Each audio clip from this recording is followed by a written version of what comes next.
All right, I think now is a great time. Once again, wishing all of you a very good afternoon. I am Praneeth. I head the undergraduate business for upGrad. I have with myself Prakhar, who's a software engineer with Microsoft, moved to the US a couple of years ago, did his Master of Science in Management Information Systems in the University of Buffalo. Um, I give it over to him to introduce himself. Hi, and we extend a warm welcome to you for gracing our webinar, Prakhar. Thank you, Praneeth.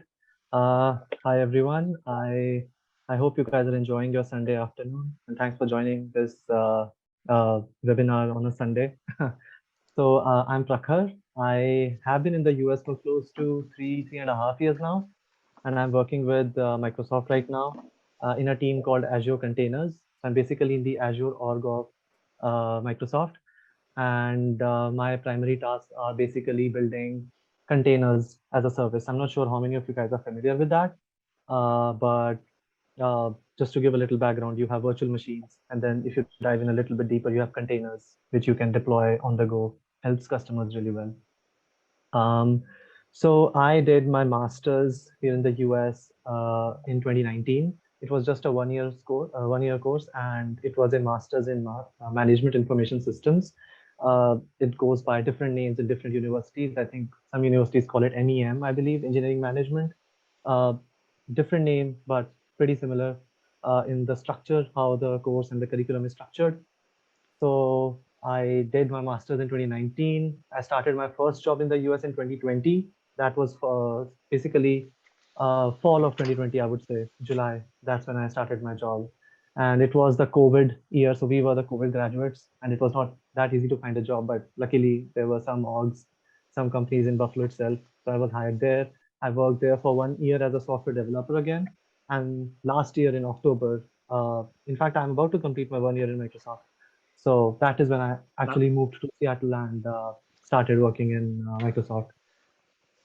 great. Going back, uh, uh, yeah, I was just saying, going back a little bit further, I did my undergrad from India in this college called NIT Hamirpur in computer science. And I actually worked in India for 3 years as well before coming to the US. Yeah. Right, I think that brings me to the first thing that I'd like to ask you that it's hmm generally hyped or stereotyped that, hey, if you want to end up in the US and you want to do your higher ed, be it UG or PG, you've got to have a robust profile to yourself, which is both academic and professional, besides what you've done as a mainstream student activity, for example, academics. But you've got to do so much more if, in case you want to get into a good university, a good course. How did that work out for you? As in, I know you come from NIT, but for normal students here who come from a very regular college in India, be it be it if they're coming from a BBA or BSc or BEng hmm background, how does that work out for them? As in, what extra, if at all, is required of them or demanded of them if they're looking at a university in the US, Prakhar? Uh, well, I mean, I'm more experienced in the tech side of things, so that I can answer this question from a tech perspective, I would say. Uh, so, uh, what I would say is, I mean, uh, basically, yeah, you're right. Universities do look at a holistic profile. It's not just the grades that matter. There are other things that matter as well. But on the tech side of things, those other things are basically, let's say, something like good research projects, right? Now, this research project is not specific to tech, right? It could be any background that you're working in, any kind of business or any kind of job that you're in, right? A good uh, a good research project or a good research paper. I don't know if there are research papers and other things. I'm not sure about that, but these are the kind of things which basically shine in your portfolio. I think there are specific sections when you apply to specific colleges, right? There are these sections where you can specify if you have, let's say, a patent on your name, right? If you have a national or international patent. So these are things which can basically help you in standing out of the crowd. Now, uh, when you're talking about, let's say, Ivy League colleges, right? You have not Ivy League, basically Ivy League and top and the tier one colleges, top 10, top 20 colleges here in the US. Uh, Specifically on the East Coast, you have Georgia Tech, you have Carnegie Mellon. On the West Coast, you have Caltech, UC Berkeley, right? And then on the East Coast, you have other colleges. In Boston, you have Harvard and MIT and stuff like that. Now, these colleges are obviously a tough nut to crack, and I think these are the universities in which they truly see your holistic profile. You need to have a very good research paper in your name, published in IEEE or some standard research organization. Uh, but I mean, it's not, I would say this is the only way to get in. There are other things. There are sports quotas. There are other things that I've seen. Uh, I'm not very familiar with that. But so, I mean, yeah, in these universities, it's very important to maintain a complete holistic uh, profile. But when you come down to other colleges, let's say top 50, there I would say they are more focused on what uh, is your portfolio when it comes to what kind of job you were doing, right? If you're doing good there, if you are able to maintain a good uh, uh, or maybe provide a good essay or a good statement of purpose. I think SOP is what they call it, right? If you're able to reflect all of that, at least what you've done in your job, even if you're able to do that, I think that is sufficient to convince the hiring teams in these colleges. Absolutely. Does Yeah. Mhm. So just summarizing what you answered, one of the things is that they need to be more active with the research projects, or need to at least create some content so they can establish their identity as a thought leader in that domain, and get their way into or break through some of the most sought after journals in their domain, whether it's the Precisely. IEEE or XYZ, right? And then, of course, Mhm. the other things which are also important, which could mean that this could include, let's say, their essay or their SOP or their LOR and everything else that has to follow with that. But I just want to go a little, uh, back to what you were mentioning, that when you applied to the MS and MIS in the US, you had a sufficient work experience. Was that all Mhm. planned, that you wanted that, hey, you know what, I'm going to graduate from my BTech or BEng, and then I will work for 3 or 4 years, get that invasive or um, get a little bit firmer into uh, my foundational skills, and then maybe take the call. Was that all planned, or was it abrupt? Uh, I would say it was impromptu. It was not. It was not a very well orchestrated move or something. I don't think I can say that because when I graduated, I started working as a software developer in this company called SAP. It's in Bangalore and other Yeah, places as well. So after working there for 3 years, I was like, okay, I want to try something new, something. I wanted to basically pivot. Uh, yeah, I would say pivot is the right word here. I basically wanted to pivot towards business side of things, right? And I found out that there is this course called MIS. Actually, I was not even familiar with this course, to be honest. A few friends of mine introduced me to this. That okay, there is this course, which is basically, I would say, a good amalgamation of tech and business side of things, and that is precisely what I was looking for, right? So I just started exploring on this, and found out a couple of good colleges, and that is how my journey started. So it was not planned or anything. It was like, okay, let's just try this. Yeah. got that. And the other thing that I'm really curious to know is, why did you choose this course, and why did you not go for a computer science course? Why did you not go in for a DS course? Why did you not go for an AIML or cybersec course? Why MIS, Prakhar? Yeah. I mean, so just extending my answer to the previous question. Uh, I think I was uh, swarmed with my career as a software developer in the first 3 years. I think I was like I thought it was boring. Maybe it was the kind of work that I was doing. I don't know. But yeah, ironically, I'm still working as a software developer in Microsoft. But we will come to that. But I thought that yeah, okay, this is not really what I want to do. I want to move to technical side of things. Maybe something like an MBA or this new course that I got familiar with, MIS. Uh, so uh, I mean, not moving to computer science, as I said, right? I mean, I wanted to move away from the technical side of things. I wanted to explore the business side. Now, when I had to make the decision, again, I had two other options. Either I can go completely on the business and management side of things, which is MBA, right? But I I just didn't have, I don't know, I didn't have the acumen for that, I would say. So I just chose, okay, something in the middle, so that I can stay on top of both things, I would say. A mixture of good both the things. Yeah. Got that. So, as I understand, so MIS is essentially is a good mix of the business side of things and the tech side of things. Is that so? Yes, yes. Got Some that. of the courses that are there in the curriculum in most MIS courses across US colleges, they mostly include subjects like product management or technical project management, in which you are technical, your role is technical, but you're still managing multiple things like a Scrum lead, right? Got So that. you need to Sure. do both things. Hmm. For all of you who've just joined, I am wishing all of you a very good afternoon. I'm just going to introduce and bring you a little, uh, draw you a little nearer towards the context here. Uh, Prakhar, who's with us, is a Microsoft professional in Seattle.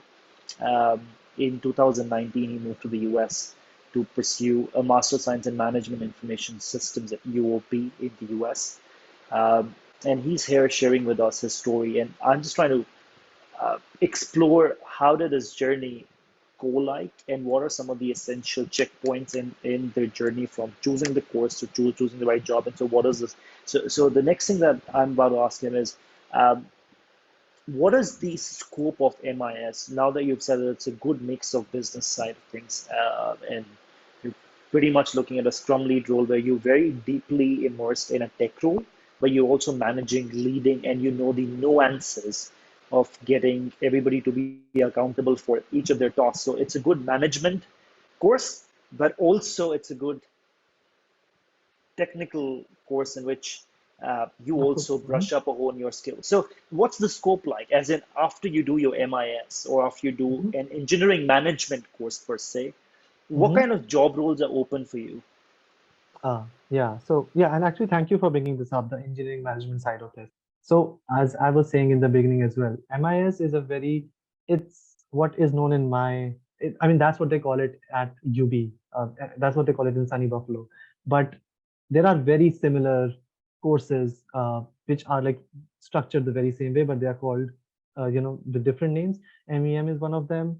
And then I think there's this thing called Masters in BA, Business Analyst. I'm not really sure, but I think Purdue University near Chicago. I think that's what they call it. We So it normally has have a multiple course called MSBA. Yes, correct. MSBA. Yes, yes, that's what I was about to say.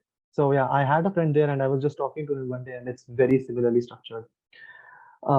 So yeah, coming back to your question, the scope for this. Well, uh, to be honest, I mean that I really feel that this is like one of the most flexible courses that at least I could find out, because uh, you can go, let's say, uh, like in my example, I went back to my software engineering, because I wanted to leverage my software engineering background, right? So I I did that, and now I'm working as a software engineer. So that is obviously one of the choices that you have. You choose subjects which align with, let's say, software engineering courses in MIS. There are multiple electives and stuff like that. So you choose courses which align with your interest, and then you can land in as a software engineer.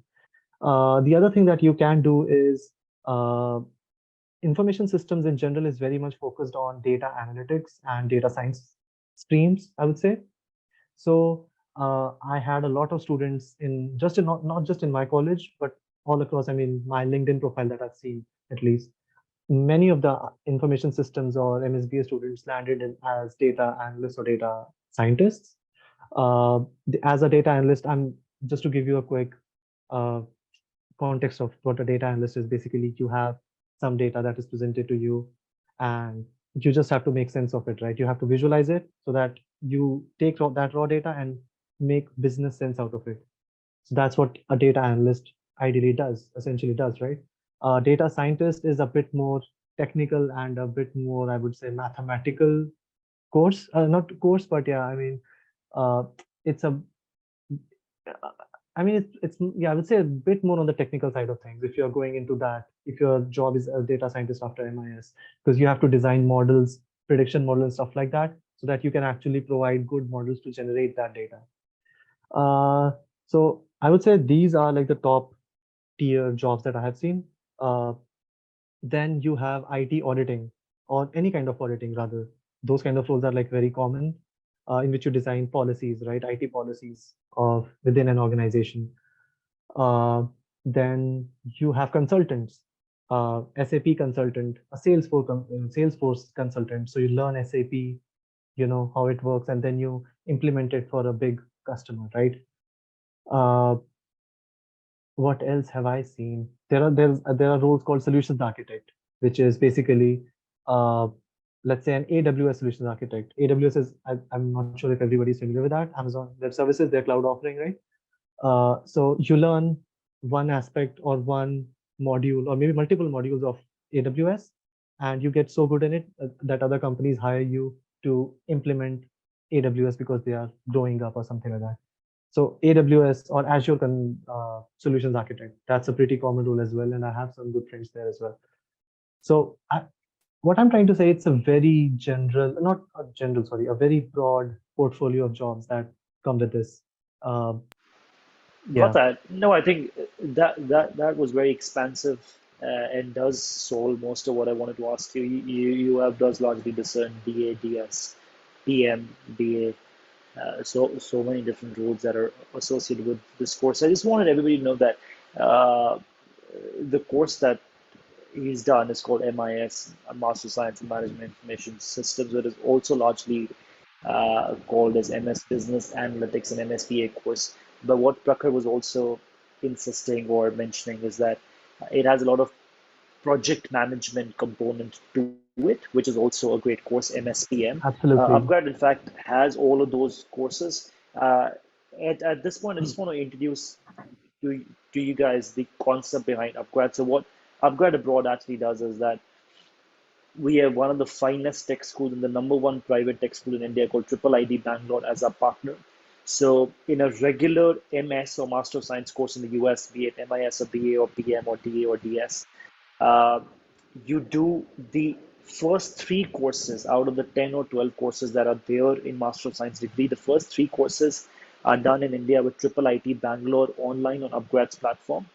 Now, most of you who've heard him, he was mentioning that he's done about 3 or 4 years of work experience in India. And we largely encourage all of you to do that as well. But what we're saying is instead of waiting for 3 or 4 years or 2 or 3 years to pass by and then you start pursuing your degree, what we essentially tell you is keep working online, give us about 5 or 6 hours in a complete week. And from in 8 months, you do an advanced certificate program in data science from Triple IT Bangalore in 3 lakhs. As soon as you're done, we transfer you to a university in the US, some of the top 100 universities in the US. The US has about 4,800 plus universities within itself. So the top 100 universities in the US, we've got some of our partners now about 16 partners. So after that, you go and do an MSB, MSP, and MSDA, MSBS courses. It's just that by the time you reach there, you've already finished one third of the curriculum here in India, where you learn data toolkit, machine learning, advanced machine learning, deep learning, natural language processing, so on and so forth. So, largely, the point I'm trying to make is we make this so much more affordable to you. At this point, I just want to go back to him and ask him how much did his MIS actually cost him overall in 1 year? Okay. So uh, so I had a 9 month course. My MS was 9 months long. It was basically just 2 semesters, the fall and the spring semester. Um, so every semester the tuition fee was, uh, I think it was like close to $15,000, I believe, 13 to $15,000. So the Which total was around means, 30. yeah, go ahead, please. Oh, okay, yeah. So $30,000 was just the tuition fee, which translates to, I don't know, maybe 25 lakh rupees, I think. And Sure. this is just one of the cheaper ones I'm saying. I mean, this is like one of the cheapest courses that I could, because I was not. really ready to, uh, Spend so put out much. a lot of cash. Yeah, yeah. I was not really interested in that. Uh, so, but Sure. yeah, So what you're largely saying is you spend close to about 20 25 lakhs on the academics alone, and then your living costs would have summed up to be at least 20 $25,000, which is about, I think, close to about 18 or close lakhs, is it? 18 lakhs extra, you're saying, on Yes. top of that? Uh, I don't think so. No, because Buffalo is How not much that were living expensive to costs? live in, really. So it was, I think you can easily make by with, I don't know, $1,000 per month. So maybe $15,000 for the entire year, I would say. Got Not more that. than that. So another Yeah, 10 lakhs or so. another 10 Yes. lakhs or so. Yeah. Got it. So about 35 lakhs. And I just wanted Yeah. all attendees to know that with this concept that upgrad does, and now we've sent about 30 odd students in the US. We've got another 500 studying the ACPDS from Triple IT Bangalore. The degree cost comes down to 15 lakh rupees. And in universities, which are the top 100 in the US, so you do a portion in India for 3 lakhs, and you do the other portion in the US for another 9 to 12 months, which will cost you about 15 to 16,000 USD, as little as 14,700, and you're done with your degree pretty much in 15 lakh rupees, and then you save another 6 months of living costs. So essentially, upgrad has extended that platform to you where you can pretty much live a life like him. You do a degree, you get settled, you work for great companies like Microsoft, and build a long-term career in the US. At this point, I just want to go back to you and ask you, look, I think one of the other things that is stereotyped is picking the right university, picking the right metro location across the US is very important, whether you go study in New York or Chicago or Atlanta or Texas or so on and so forth. How important is that? Because you come from a university upstate and not the top 10 schools in the US, of course. And so I just want to understand from you that for someone going to a normal university in the US, but picking the right course, Mm-hmm. would that do you believe in the concept that, hey, if you're really well skilled, you will Mm-hmm. ultimately end up in a good tech firm, in a good tech role, just the way you did? So from upstate New York to Seattle, how was that journey like, and how easy was that, Prakhar? Uh-huh. Yeah, I absolutely agree with you here. I don't personally, I really don't think, I mean, university, the name of the university really matters on your resume. It might make some difference, but I think it's the other aspects that you put in your resume, like your course, right? And things that come along with that course. It's possible that you would do some good research projects as a part of your course, right? Which will basically make your resume shine, and then recruiters will start picking up your resume. Uh, so, I mean, yeah, I don't. Uh, I think that's all I have to say on this. Yeah, because when I was Sure. making this So decision, I mean, uh, I don't think, yeah, top 20 colleges, because I don't think Buffalo is ranked, I would say Sunny Buffalo is ranked maybe between 40 and 50. I don't think it's in the top 20 or 30 either. So I don't think ranking of the university really matters as long as you are picking up the right course. And another thing that I wanted to add here is, because let's say if you have the right course, what you can do is, let's say well, actually, I can give you a good example here. I had a few subjects called, uh, I think, I'm not sure what it was called. I think it was called Python, programming in data science in Python, something like that. Although it was not a very strictly data science oriented course, but I could still, get a very good introduction to Python as a programming language, right? So I could study that in my course, and then I could leverage that during my interviews, right? So which essentially helped me a lot because that is what I really wanted during my tech interview.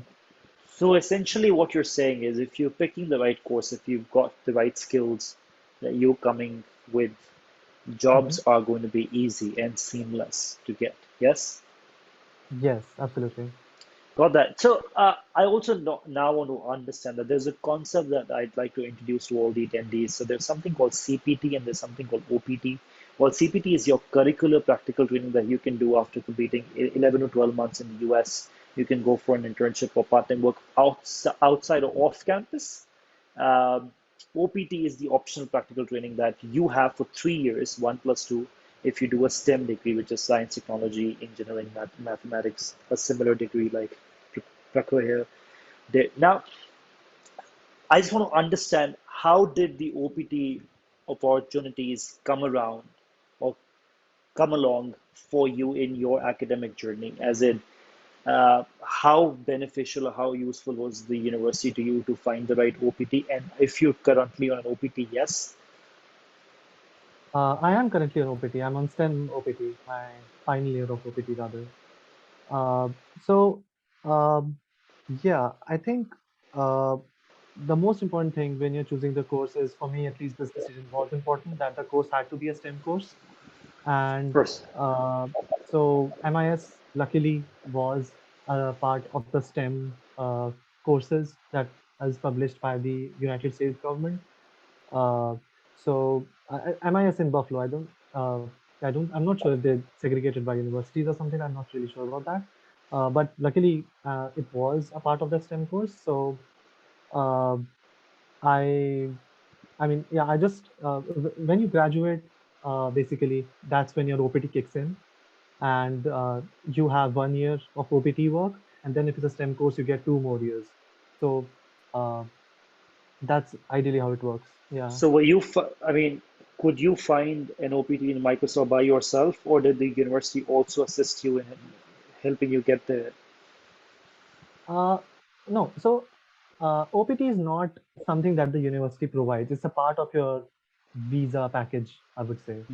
So yeah, the course has to do. Sorry, I was getting. Yeah. So the moment you choose your course, actually it can be any course in the beginning. 1 year of OPT is there if you do any master's degree. But yes, obviously you want to live, you want to pay off all your loans if you're here. I don't know. So you want to have a few more years here until your H1B Got that? visa or your work visa kicks in, right? Dixon, So right? those 2 years of STEM OPT comes as a bonus if your curriculum provides that. Sure. What essentially I wanted to ask you was, how many OPT opportunities did you get, and did you find them by yourself? As in, were you searching on LinkedIn? Were you searching somewhere else? Or did the university have a portal in place, where, like a handshake portal, which you would meet employers and XYZ? How did that work out for you? How did you finally get to Microsoft? As in, how did you Oh, search I see. that? That's what you were asking. Sorry. Okay, okay. I see. Uh, yeah, so the university does help. In fact, our university uh, also invited a couple of companies in the fall semester itself to, pay us a visit and just get connected with the recruiters there. And in fact, many of the students, not many, some of the students got some jobs there itself in the fall semester, which is a big deal, at least when you're in my course, because jobs start to kick in during your winter break. So that was pretty good. Then uh, there are career fairs which your university organizes, in which there are multiple companies, right? You go there, talk to recruiters. If you're lucky, uh, you can get that business card that you want and start your conversation over email, and then you get picked up for screening or interviews. That is another way of doing that.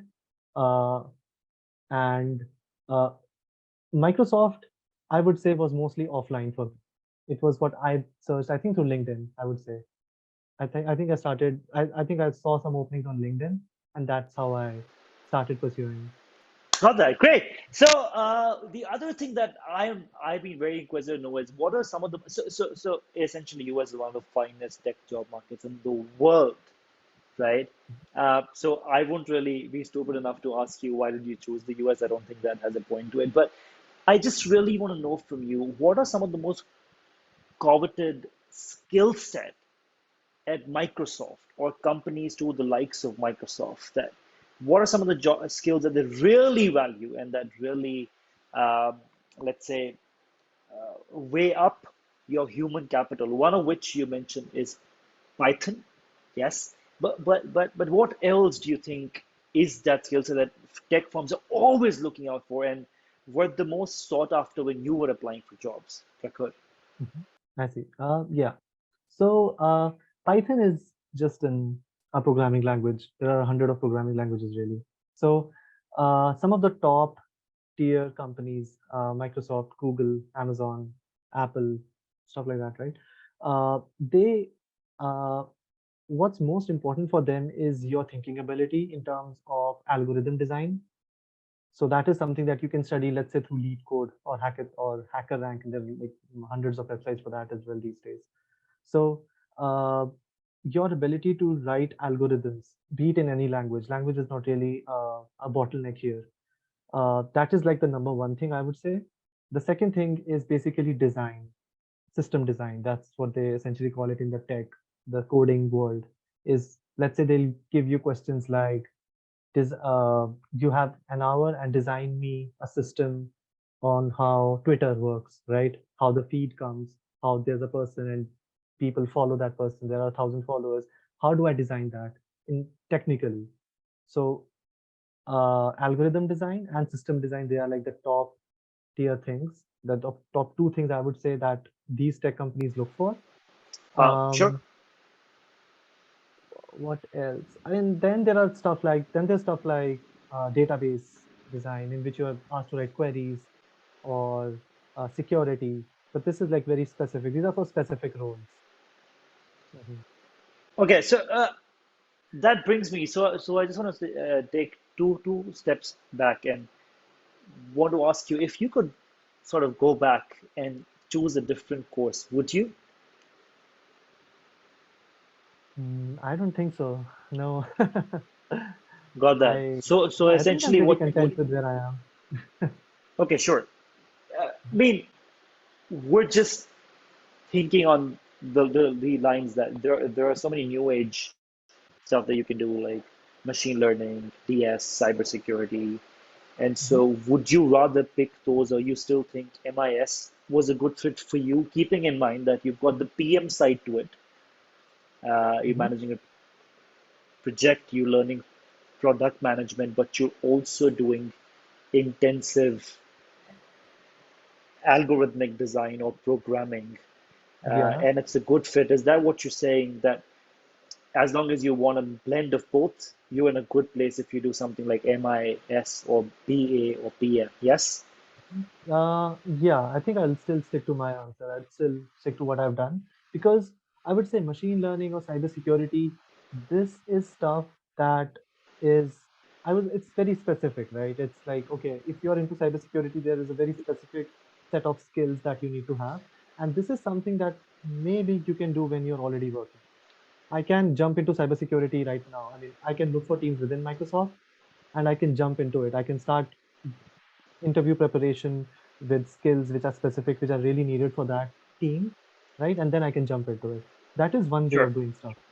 But yeah, if you are confident and if you know, okay, that this is what I want to do and this is what I want to try, then maybe you can start it at your education level itself, academic level itself. It's really up to you. Yeah. Sure. Got that. We've got a question from Paresh. How frequently does Microsoft hire data scientists, artificial intelligence experts, and ML engineers in a year? So I think just to give a context, like Prakhar mentioned, they do a lot of job fairs, which is one thing. Although LinkedIn worked out for him during MS, but I can just go back to him and ask that how frequently would you have any clue on how frequently does Microsoft hire? And also, I just want to throw a context here that we're specifically talking about studying for your master's in the United States or bachelor's in the US, and Hmm. then finally being able to crack a campus job or an off-campus job Hmm. by virtue of your higher ed. So that's one thing. I think that is a prerequisite to anything that he will answer from here on. But we can still ask him, as in, um, how many times in a year does Microsoft hire, Prakhar? Hmm. Yeah, sure. So, well, yeah, Uh, well, technically, Microsoft hires all around the year. All the I time. think there's some Sure. kind of a hiring freeze going on. So if they really like your profile, they can just pick your profile up and send it to a hiring manager.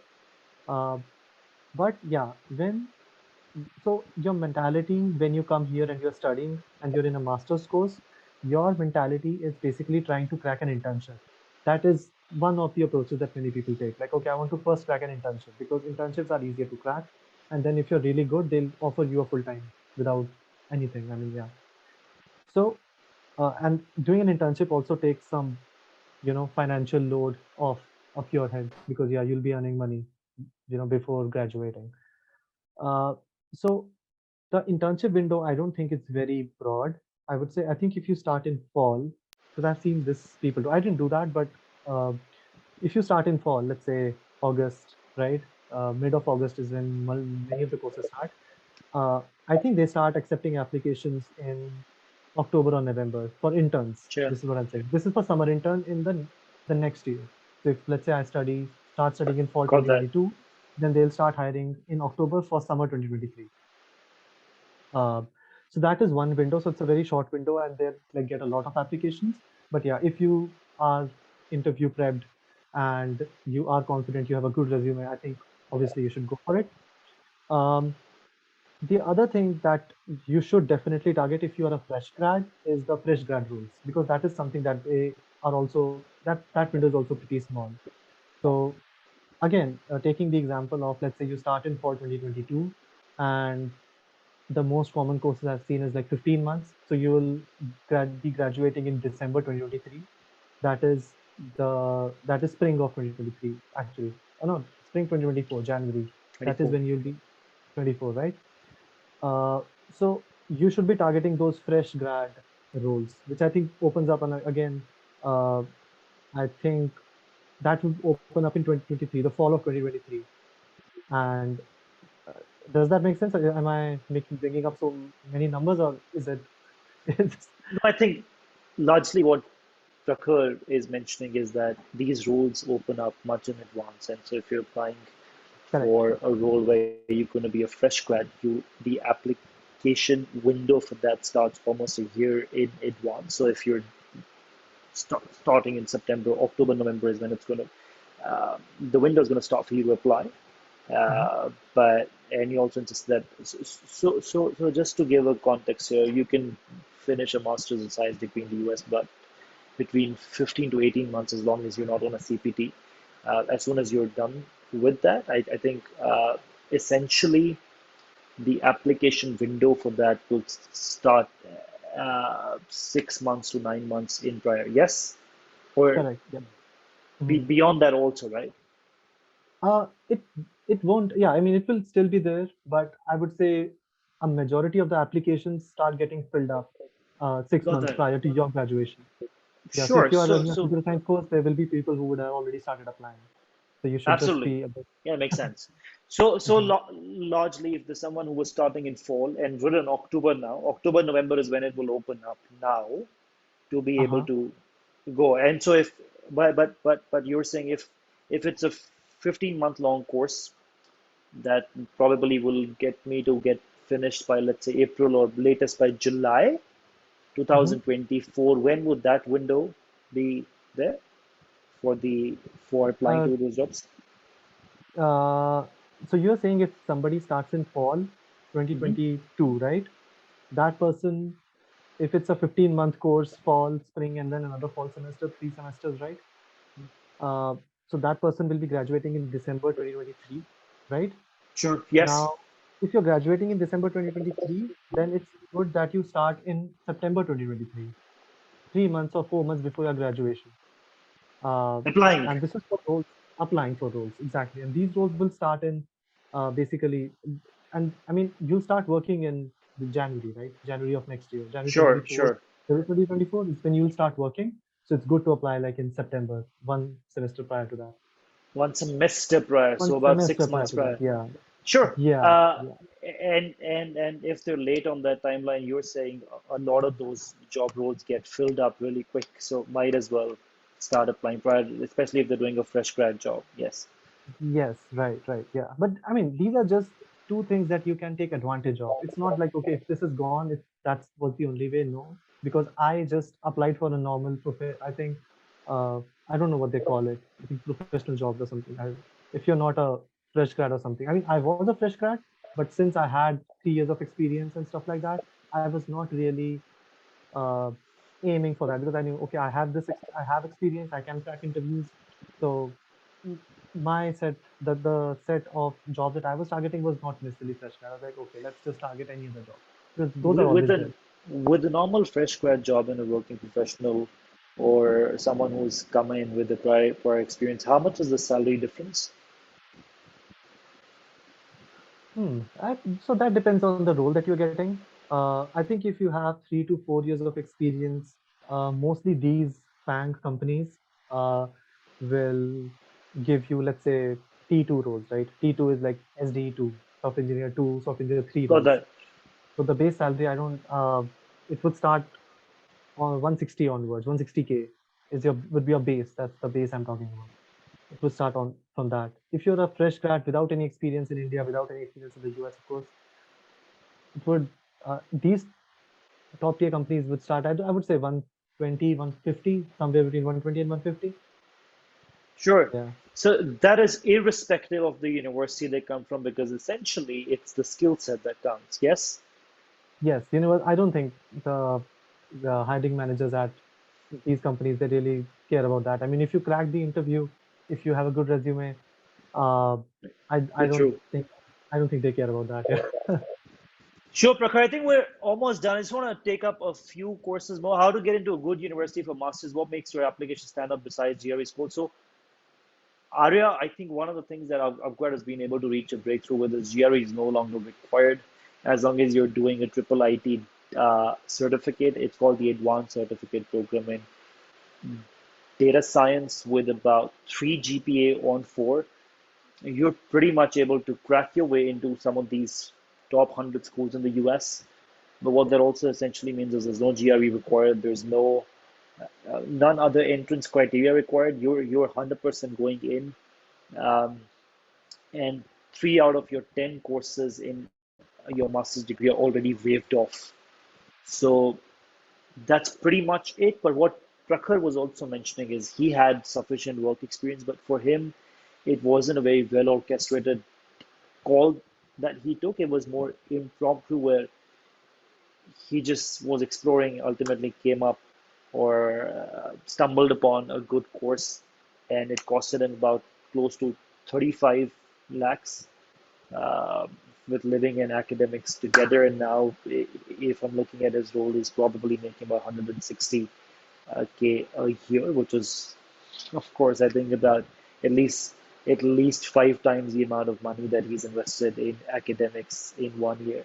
So that is essentially what upGrad is talking about, that you're still going to end up in the same salary bracket, but you're spending about less than 25 lakhs, a little less, little above 10 lakhs of saving from what he did and what you will do here.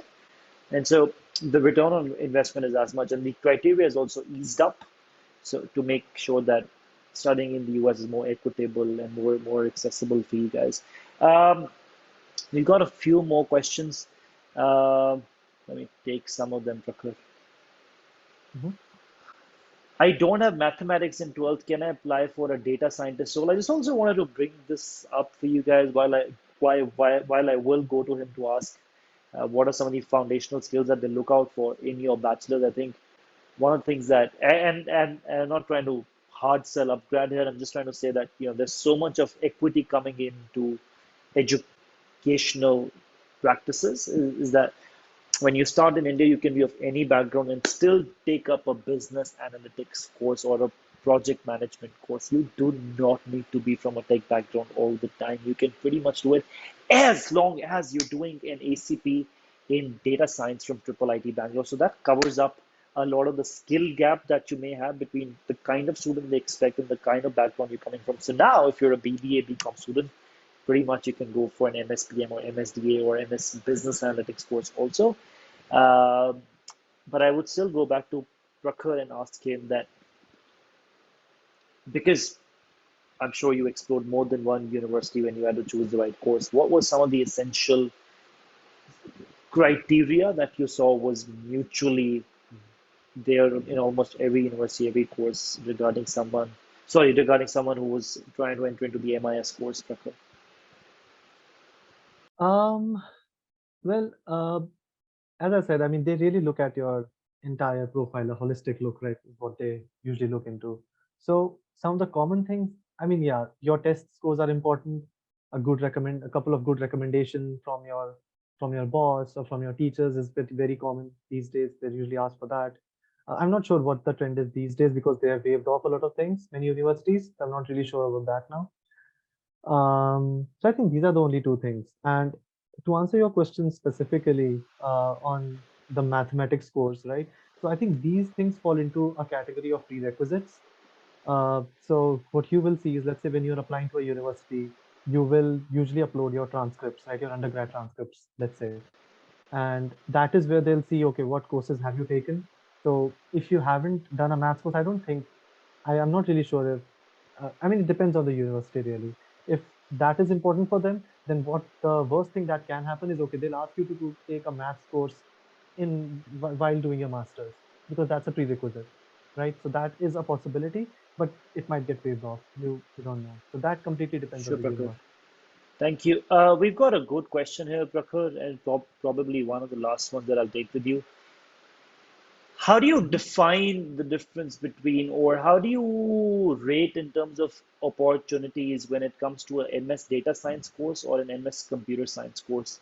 Largely, when I talk about the width, breadth, and length of opportunities that you get from a course as broad as computer science, and the width and length and breadth of opportunities that you get from a DS course. How do you differentiate, and which one would you recommend if you want looking for a tech role? Um, well, in terms of opportunities, I would say computer science is a bit more uh, the roots of computer science are a bit more spread out through the entire organization and through the entire tech companies that are here. Having said that, I mean, it is completely possible because data science and computer science are like very tightly intermingled or loosely intermingled. So if you have done computer science, let's say if you are doing or pursuing data science, it is very likely that you are, let's say, studying Python because Python is very commonly used in data science to develop machine learning models and stuff like that. And then there's R. R is a programming language again, right? If many of you would be familiar with that. So, so if you have that foundation, if you know those programming languages, you can always delve into computer science roles. So, uh, uh, but if you're strictly looking for data science jobs, uh, again, as I said, like computer science is a bit more vastly accepted because there are more jobs there. But data science is like one of the highest paying jobs. I mean, data science, there is this link, I think salaries.fi or something like that, where you can actually see the starting salaries of anonymous people. And data science jobs are like 250K. They start at 250K even for fresh grads. So it's a tougher nut to crack. But if you crack it, it's like you're sorted for the next 10 years. I don't know. So, Sure, I think that is very insightful indeed. Um, yeah, I don't think there's any more that we've. Yeah, I think there's one. Does Microsoft hire MER and Stack or JS developers? sorry, what was before JS developers? MER? MER and Stack. Oh, MERN stack. I see. Yeah, again, Microsoft is very flexible in terms of hiring, really. They don't really care about your stack. They just, because even if you're into MERN stack, the thing that matters to them is how good are you in designing algorithms. That is one majority of the roles that are there in Microsoft. But let's say in MERN stack, if you, I don't remember the complete acronym, what this stands for, but I think one of the parts is the UI side of things in Merge. So if you're really good in that, I mean, you can definitely go for UI related jobs at Microsoft. But yeah, I don't think Microsoft or these big companies or FANG companies really care about. What is this? Um, MongoDB Express React Node. yes, right. MongoDB Yeah. So let's say Express if you React know Node. Express, I think Express is for UI, right? So Express, if you know Express, you can apply for any UI roles at Microsoft. Thank you, Prakhar. The final bit that I really want to ask you is no, actually the second last. The second last, uh, you know, would be that if someone was to settle or someone was to choose a course in Seattle, how do you really define Seattle in terms of the lucrativeness or robustness of the job market there? And how does the opportunity landscape look like in Seattle? Because we've now got a partner in Seattle. I just want to know that what are some of the things that you feel that, hey, had I started here, I would have gotten so much more. How would you define it, Prakhar?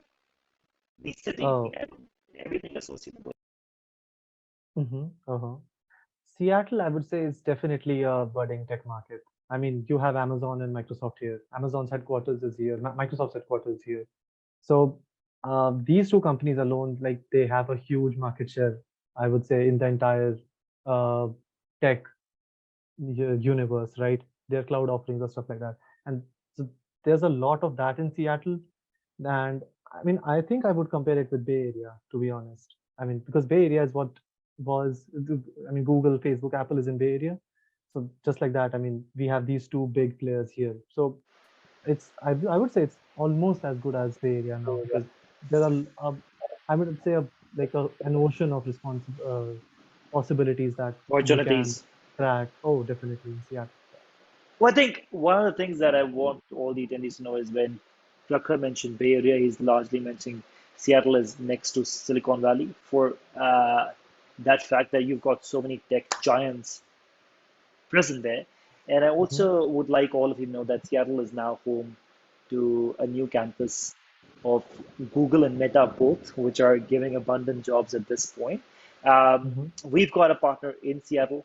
It's called the City University of Seattle, which is right now giving a 25% scholarship to upgrad students, which means that you're paying about $8,500 per semester, and you're going to do all of your degree in less than 17,000 USD, and your salary is going to be north of about 160K at least, because that is what Seattle has to offer.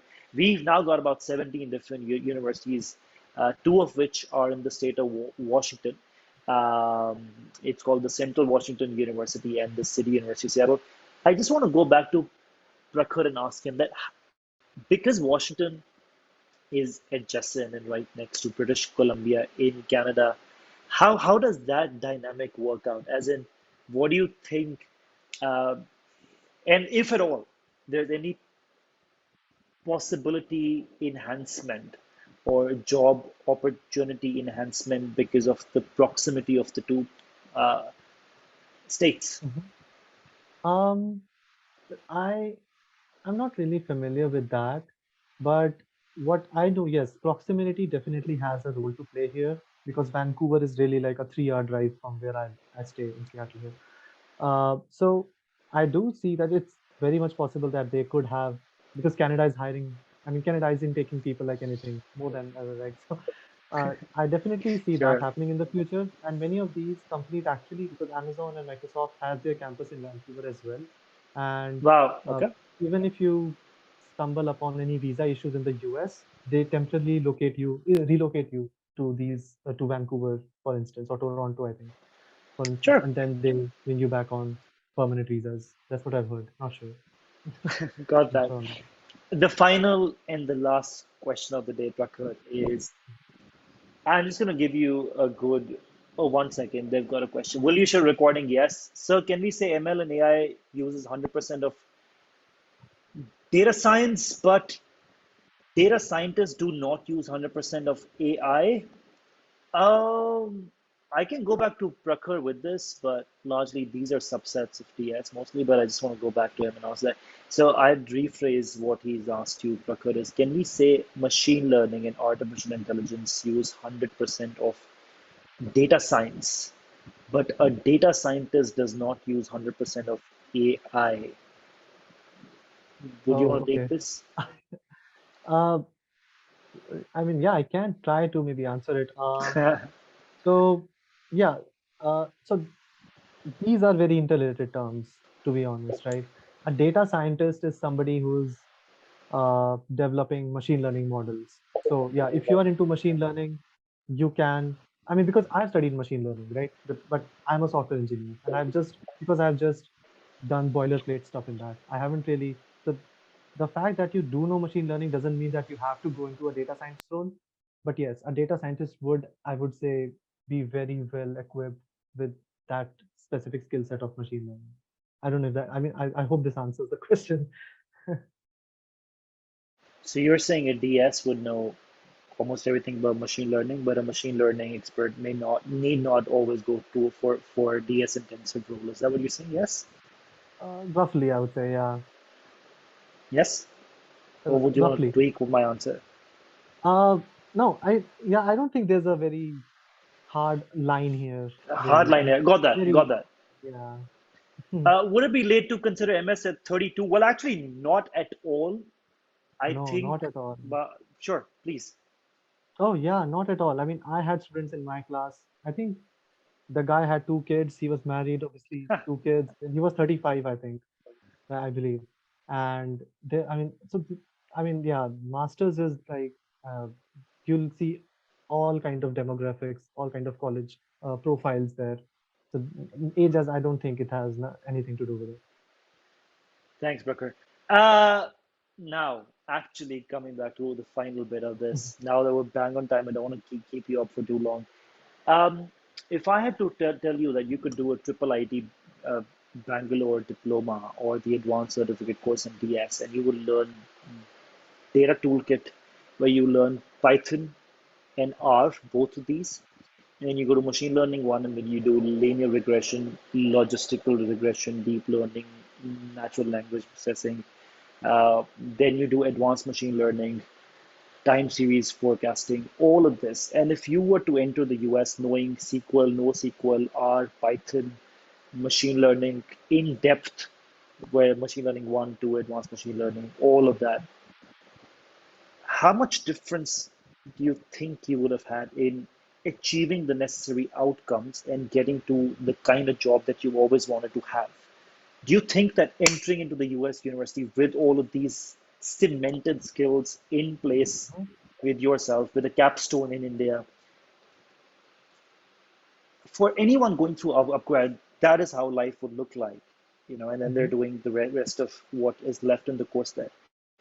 Do you see a significant difference in where they could go with this? Yeah, definitely. I mean, in fact, when you were mentioning about this triple IT integration with upgrad, I mean, I was about to ask you like, when was this? Because if I were to know about this in 2016, I think I would have definitely considered this.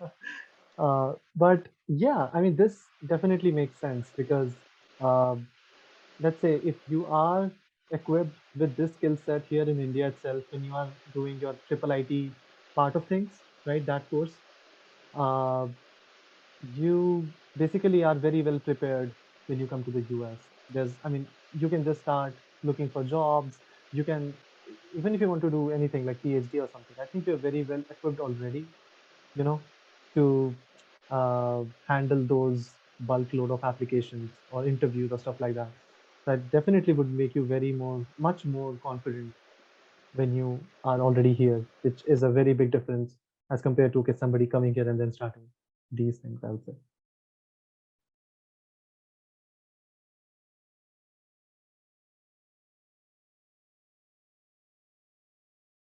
I think you're on mute, Praneeth. Sorry, sorry. Yeah, I just wanted to show you that this part of the course, the Triple ID Bangalore course, is what students go through. And I'm going to help you skim through this. But just let me know which of these are really something that students extensively make use of while they're going through the course at the job, right? Mhm. Um, we'll start with Toolkit where they learn Python, like Basics of Python is like very important. It opens a land of opportunities if you are familiar with Python already. Data structures, again, data structures will give you the leverage of going into anywhere basically. If you know data, I mean, when I was talking about algorithm design and stuff like that, data structures is the prime core of it. If you're familiar with data structures, it again opens up an array of things. Okay. Time this is an complexity, two extension of pointers. Yeah. So they are Python. basically, yeah, making you pretty uh, well versed in Python first. So that's pretty good. And then Python for data science is a good course again. Data visualization is again, if you want to go into data analytics roles, data visualization is very important. Data I'll sourcing and just cleaning is something that a data cleaner does. So that's pretty good too. I'll take you to the next course, hypothesis testing, of course, and then you've got SQL. Yeah, this now delves Nice one. deep into data science roles, basically, when you're really studying into the diving into mathematical things, models. They've got a advanced SQL, all of that. And then you've got machine learning, which is linear regression in depth, and Mm-hmm. with an assignment in capstone. Then you've got logistical regression in depth, decision trees, time series, all of that. Then you've got the natural language processing and text mining. Then you come to the next course. So they can either specialize in deep learning, they can specialize in machine learning too, which is the random forest and boosting nuance. They can do data engineering or business analytics. Uh, Time series is one of this. So here is what we make them go through, modeling, all of that. So now that you know about this, how would you define that? Hey, and also one of the things that you were mentioning, so they learn Hadoop as well, um, Mm-hmm. and then they do cloud computing, Spark, a BD case study, and then they do DE, all of this. Here's one that was, some of the things that they do. Introduction to cloud in AWS, which is what you were mentioning, is a coveted skill. Hadoop, MapReduce programming, NoSQL, warehousing, ingestion, all of this. Now that you've gone through this, how much? I mean, this is the 8 months of study that they will come to any university in the US with for a BA or an MIS course. How much difference do you think that this will make if they're already equipped at an advanced level of this? Yeah, I think this is gonna make a big difference, to be honest, because I mean, if you are already well versed with these concepts, I mean, you will be way more confident when you are coming to the US and looking for jobs. Because that initial barrier of getting yourself equipped with these skills is gone. You're now you're well prepared already. And you don't have that doubt of, okay, what kind of interview should I go for? You know that, okay, this is the skill set I have, this is what I've learned. And from what it looks a vast array of things. I mean, it covers all the job profiles that I was talking about in the beginning. I mean, I think you can crack almost all of them if you're done with that. So uh, I think Sure. I mean, it's essentially gonna increase your value in the market because you are essentially a technically skilled labor, which is what US is looking for. And you also mentioned the two most sought after skills, the algorithmic design and uh, designing of models. Those are the two Yeah. skills that you felt is the most sought after skills. So you think that with this kind of a foundational base, they're more likely to crack through the job market. Yes, Yes, definitely. Yeah, it's gonna help them. I mean, very well. absolutely. Yeah, so just a reinforcement for all the attendees to know, I think when you enter the job market, like he mentioned, I think two of the most essential skills is how foundationally ready or how academically ready you are, and what are some of the most, your thinking ability or your design ability, uh, when you're trying to design a model or a concept or a program. That is, in his experience, what matters the most and what got him a job into MS, his ability to design models and think of building the right algorithm to solve the particular case.